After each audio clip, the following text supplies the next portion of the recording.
Hello friends, welcome to my channel defence practice class. Defence practice class চ্যানেলের তরফ থেকে তোমাদের সবাইকে স্বাগত। তো ফ্রেন্ডস, প্রত্যেক দিনের মতো আজকেও চলে এসেছি আমরা একটি নতুন ভিডিও নিয়ে, এবং আজকের এই ভিডিওতে আমরা আলোচনা করব 25+ মোস্ট ইম্পর্ট্যান্ট এমসিকিউ প্রশ্ন উত্তর, যে প্রশ্নগুলো ফ্রেন্ডস তোমাদের ওয়েস্ট বেঙ্গল স্কুল সার্ভিস কমিশনের গ্রুপ সি এবং গ্রুপ ডির জন্য খুবই গুরুত্বপূর্ণ। তো ভিডিওটি তোমরা প্রথম থেকে শেষ পর্যন্ত দেখো এবং লাস্টে তোমাদের স্কোর নিচে কমেন্ট বক্সে কমেন্ট করে জানাবে। তো আজকের ভিডিওর ফার্স্ট প্রশ্ন দেখো ফ্রেন্ড, ইন্টারনেটের ব্যবহার সবচেয়ে প্রথম কোন দেশে শুরু হয়? প্রত্যেকটি প্রশ্নে রয়েছে 5 সেকেন্ড সময়, সঠিক উত্তর নিচে কমেন্ট বক্সে কমেন্ট করে জানাবে। এই প্রশ্নের রাইট অ্যান্সার হয়ে যাবে option C is the right answer, America. তো ইন্টারনেটের ব্যবহার প্রথম শুরু হয়েছিল আমেরিকাতে। Option C is the correct answer. Next প্রশ্ন হলো 2 নম্বর প্রশ্ন, বিশ্বে প্রথম মাউন্ট এভারেস্ট জয়ী মহিলা কোন দেশের ছিলেন? তো ফ্রেন্ডস, এভারেস্ট জয়ী প্রথম মহিলার কথা যদি বলা হয়, সঠিক উত্তর হয়ে যাবে option B is the right answer, জাপানের ছিলেন। ওকে, এবং জাপানের প্রথম মাউন্ট এভারেস্ট জয়ী মহিলার নাম হচ্ছে জুনকো তাইবে। ওকে, জুনকো তাবে। নেক্সট প্রশ্ন হলো 3 নম্বর প্রশ্ন, অস্কার পুরস্কার কোন বছর শুরু হয়? এই প্রশ্নের সঠিক উত্তর হয়ে যাবে friends option B is the right answer, 1929 খ্রিস্টাব্দে অস্কার পুরস্কার শুরু হয়। Option B is the right answer. এর পাশাপাশি ফ্রেন্ডস, তোমরা মনে রাখবে তোমাদের পরীক্ষাতে প্রশ্ন আসে যে ভারতে প্রথম অস্কার পুরস্কার প্রাপক কে ছিলেন? তো ফ্রেন্ডস, ভারতে প্রথম প্রাপক হলেন ভানু আথাইয়া। ওকে, ভানু আথাইয়া। নেক্সট প্রশ্ন হলো 4 নম্বর প্রশ্ন, ভারতে ডাক টিকিট কে চালু করেন? এই প্রশ্নের সঠিক উত্তরটি হয়ে যাবে friends option C is the right answer, Lord Dalhousie ভারতে ডাক টিকিট চালু করেছিলেন। Option C is the right answer. Next প্রশ্ন হলো 5 নম্বর প্রশ্ন, পলাশির যুদ্ধে সিরাজউদ্দৌলা কার কাছে পরাজিত হন? তো ফ্রেন্ডস, পলাশির যুদ্ধে সিরাজউদ্দৌলা লর্ড ক্লাইভের কাছে পরাজিত হয়েছিলেন। Option is the right answer, Lord Clive. Next প্রশ্ন হলো 6 নম্বর প্রশ্ন, হিন্দুস্তান শিপ বিল্ডার্স লিমিটেড কোন রাজ্যে অবস্থিত? সঠিক উত্তর হয়ে যাবে ফ্রেন্ডস অপশন সি, কেরালা রাজ্যে অবস্থিত Hindustan ship builders limited. Option C is the correct answer. তো ফ্রেন্ডস, এর পাশাপাশি তোমরা মনে রাখবে কেরল রাজ্য সম্বন্ধে তোমাদের পরীক্ষাতে প্রশ্ন আসতে পারে। সাইলেন্ট ভ্যালি কোথায় অবস্থিত? কেরল রাজ্যে অবস্থিত। এবং কেরলের সমুদ্র তটের কথা যদি বলা হয়, সেখানে সবচেয়ে বেশি পাওয়া যায় থেরিয়াম পাওয়া যায়। তোমাদের পরীক্ষাতে আসে থেরিয়াম সবচেয়ে কোথায় পাওয়া যায়? কেরলের সমুদ্র তটে। এবং সাইলেন্ট ভ্যালির কথা যদি বলা হয়, কেরল রাজ্যেই অবস্থিত। নেক্সট প্রশ্ন হলো 7 নম্বর প্রশ্ন, স্বাধীনতা সংগ্রামী ক্ষুদিরাম বসুর ফাঁসি কোন বছর হয়? তো ফ্রেন্ডস, ক্ষুদিরাম বসুর কথা যদি বলা হয়, সঠিক উত্তর হয়ে যাবে ফাঁসি হয়েছিল 1908 খ্রিস্টাব্দে। Option C is the correct answer. এর পাশাপাশি তোমরা মনে রাখবে ক্ষুদিরাম বসুর জন্ম হয় কোথায়? জন্ম হয় মেদিনীপুরে জন্ম হয়। ওকে, মেদিনীপুরের মৌবনী গ্রামে জন্ম হয়। নেক্সট প্রশ্ন হলো 8 নম্বর প্রশ্ন, বৌদ্ধ ধর্ম প্রচারের জন্য অশোক শ্রীলঙ্কা কাকে পাঠিয়েছিলেন? বৌদ্ধ ধর্ম প্রচারের জন্য শ্রীলঙ্কাতে পাঠিয়েছিলেন অশোক সংঘমিত্রাকে। Option B is the right answer, Sanghamitra. তো ফ্রেন্ডস, তোমরা মনে রাখবে সংঘমিত্রা কে ছিলেন? সংঘমিত্রা ছিলেন সম্রাট অশোকের পুত্রী ছিলেন। ওকে, এবং তার পুত্রের কথা যদি বলা হয়, কুণাল হলো তার পুত্র। নেক্সট হলো 9 নম্বর প্রশ্ন, বিশ্বে সবচেয়ে বেশি প্রাকৃতিক গ্যাস কোথায় রয়েছে? সঠিক উত্তর হয়ে যাবে প্রশ্নের ইন্দোনেশিয়াতে রয়েছে। Option C is the correct answer. এর পাশাপাশি তোমরা মনে রাখবে ইন্দোনেশিয়ার কথা, রাজধানী হচ্ছে জাকার্তা। এখান থেকে আরও প্রশ্ন আছে ফ্রেন্ডস, বিশ্বের সবচেয়ে বড় যে ফুল রাফলেসিয়া হলো ইন্দোনেশিয়ার জাতীয় ফুল, এবং সবচেয়ে বড় প্রজাতির কথা যদি বলা হয় রাফলেসিয়া, কোথায় দেখতে পাওয়া যায়? ইন্দোনেশিয়াতেই দেখতে পাওয়া যায়। তো option C is the correct answer. Next হলো 10 নম্বর প্রশ্ন, ভারতের প্রথম উপরাষ্ট্রপতি কে ছিলেন?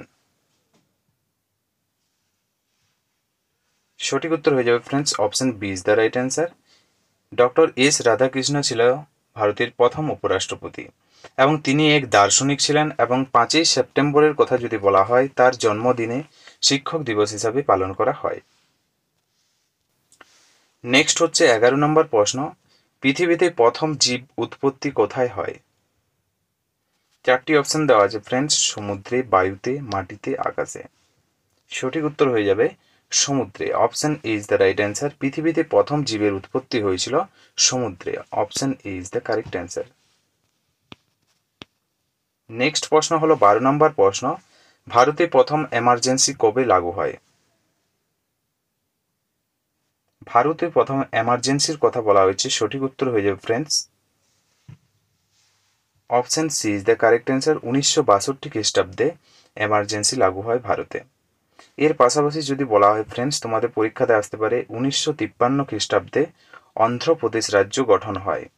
কোন রাজ্য? অন্ধ্রপ্রদেশ রাজ্য গঠন হয়। এর পাশাপাশি 1961 খ্রিস্টাব্দের কথা যদি বলা হয়, গোয়া পর্তুগাল থেকে স্বাধীন হয়। ওকে, এর পাশাপাশি যে দ্বিতীয় পঞ্চবার্ষিকী পরিকল্পনা হয় 1961-তে। তো তার সাথে সাথে এক্সট্রা ফ্যাক্টগুলো মনে রাখবে। নেক্সট প্রশ্ন হলো 13 নম্বর প্রশ্ন, সবচেয়ে বেশি বাঘ কোন রাজ্যে দেখতে পাওয়া যায়?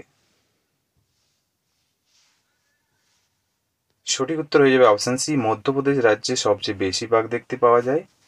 এবং ক্ষেত্রফলের দিক থেকে সবচেয়ে বেশি বন রয়েছে মধ্যপ্রদেশ রাজ্যে, বন রয়েছে সবচেয়ে বেশি। এবং জাতীয় উদ্যানের কথা যদি বলা হয়, সবচেয়ে বেশি জাতীয় উদ্যান কোথায় রয়েছে? মধ্যপ্রদেশ রাজ্যেই রয়েছে।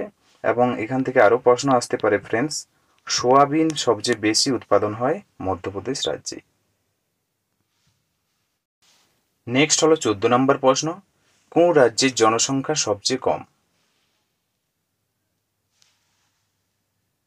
সঠিক উত্তর হয়ে যাবে friends option C is the right answer. Sikkim রাজ্যের জনসংখ্যা সবচেয়ে কম। এর পাশাপাশি ফ্রেন্ডস তোমাদের পরীক্ষাতে আসতে পারে গোয়ার কথা।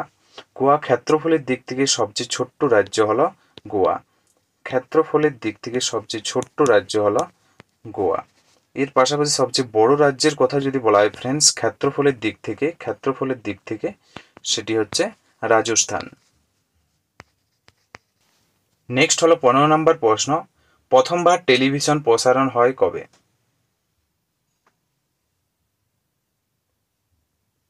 সঠিক উত্তর হয়ে যাবে friends option C is the right answer. 1959 খ্রিস্টাব্দে প্রথম টেলিভিশন প্রসারণ হয়। নেক্সট হলো 16 নম্বর প্রশ্ন, ভারতের রাষ্ট্রীয় বাক্য কি? সঠিক উত্তর হয়ে যাবে friends option B is the right answer. সত্যমেব জয়তে হলো ভারতীয় রাষ্ট্রীয় বাক্য। Option B is the correct answer. এর পাশাপাশি ফ্রেন্ডস তোমাদের পরীক্ষাতে আসতে পারে জয় জওয়ান জয় কিষানের কথা। 1962 খ্রিস্টাব্দে ভারতের পূর্ব প্রধানমন্ত্রী লাল বাহাদুর শাস্ত্রী এই উক্তি দিয়েছিলেন জয় জওয়ান জয় কিষানের। ওকে, নেক্সট হচ্ছে 17 নম্বর প্রশ্ন, কারেন্সি নোট প্রেস কোন রাজ্যে অবস্থিত? তো ফ্রেন্ডস তোমরা মনে রাখবে, টাকা ছাপানোর যে অধিকার কার কাছে রয়েছে? আরবিআই, রিজার্ভ ব্যাঙ্ক অফ ইন্ডিয়ার কাছে রয়েছে টাকা ছাপার অধিকার। এবং রিজার্ভ ব্যাঙ্ক অফ ইন্ডিয়ার হেডকোয়ার্টারের কথা যদি বলা হয়, কোথায় অবস্থিত? মুম্বাইতে অবস্থিত। ওকে, এবং মুম্বাই কোথায় অবস্থিত? মহারাষ্ট্রে অবস্থিত। তো সঠিক উত্তর হয়ে যাবে অপশন সি, মহারাষ্ট্র। নেক্সট হলো 18 নম্বর প্রশ্ন, ভিটামিন এ রাসায়নিক নাম কি? সঠিক উত্তর হয়ে যাবে ফ্রেন্ডস, ভিটামিন এর রাসায়নিক নাম হলো retinol. Option B is the right answer. Okay, এবং কোন রোগ হয়? রাতকানা রোগ হয় ভিটামিন এর অভাবে। ওকে, এর পাশাপাশি ফ্রেন্ডস তোমাদের পরীক্ষাতে আরও প্রশ্ন আসতে পারে, এর উৎসের কথা কোথায় পাওয়া যায় ফ্রেন্ডস? গাজরে প্রচুর পরিমাণে পাওয়া যায় ভিটামিন এ। নেক্সট প্রশ্ন হলো 19 নম্বর প্রশ্ন, ভিটামিন বি3 রাসায়নিক নাম কি? তো ফ্রেন্ডস ভিটামিন বি3 রাসায়নিক নাম হলো নিয়াসিন। সঠিক উত্তর হয়ে যাবে option D is the right answer. Niacin হলো ভিটামিন বি3 রাসায়নিক নাম। ওকে, বি3 রাসায়নিক নাম হলো niacin. Option D is the right answer. Okay, এর পাশাপাশি তোমাদের পরীক্ষাতে আসতে পারে ভিটামিন ডি এর রাসায়নিক নাম কি? তো ফ্রেন্ডস ভিটামিন ডি এর কথা যদি বলা হয়, ক্যালসিফেরল হলো ভিটামিন ডি এর রাসায়নিক নাম। ওকে, এবং সানলাইটে প্রচুর পরিমাণে পাওয়া যায় ভিটামিন ডি, এবং ভিটামিন এ এর রাসায়নিক নাম হলো রেটিনল, হলো ভিটামিন এ এর রাসায়নিক নাম। ওকে, নেক্সট হলো 20 নম্বর প্রশ্ন, প্রথম তরাইনের যুদ্ধ কত সালে হয়েছিল? সঠিক উত্তর হয়ে যাবে অপশন বি, 1191 খ্রিস্টাব্দে হয়েছিল তরাইনের প্রথম যুদ্ধ। মোহাম্মদ গৌরি ও পৃথ্বীরাজ চৌহানের মধ্যে হয়েছিল। কাদের মধ্যে হয়েছিল ফ্রেন্ডস? মোহাম্মদ গৌরি ও পৃথ্বীরাজ চৌহানের মধ্যে। এর পাশাপাশি ফ্রেন্ড তোমাদের পরীক্ষাতে আসছে যে তরাইনের প্রথম যুদ্ধ কোথায় হয়েছিল? হয়েছিল ফ্রেন্ডস হরিয়ানার কর্নালে হয়েছিল। এর পাশাপাশি হরিয়ানার কর্নাল ছাড়াও থানেশ্বর, কুরুক্ষেত্রে হয়েছিল। তো তার সাথে সাথে এক্সট্রা ফ্যাক্টগুলো মনে রাখবে, তোমাদের পরীক্ষার জন্য খুবই গুরুত্বপূর্ণ। তো ফ্রেন্ডস, এগুলোই ছিল আজকের ভিডিওর আমাদের কিছু গুরুত্বপূর্ণ এমসিকিউ প্রশ্ন উত্তর। ভিডিওটি কেমন লাগলো অবশ্যই তোমরা একটি লাইক এবং কমেন্ট করে জানাও, এবং তোমরা কত স্কোর করতে পারলে সেটা নিচে কমেন্ট বক্সে কমেন্ট করে জানাও। তো আজকের ভিডিওটি এখানেই শেষ করছি friend. Thank you for watching. Jai Hind, Jai Bharat.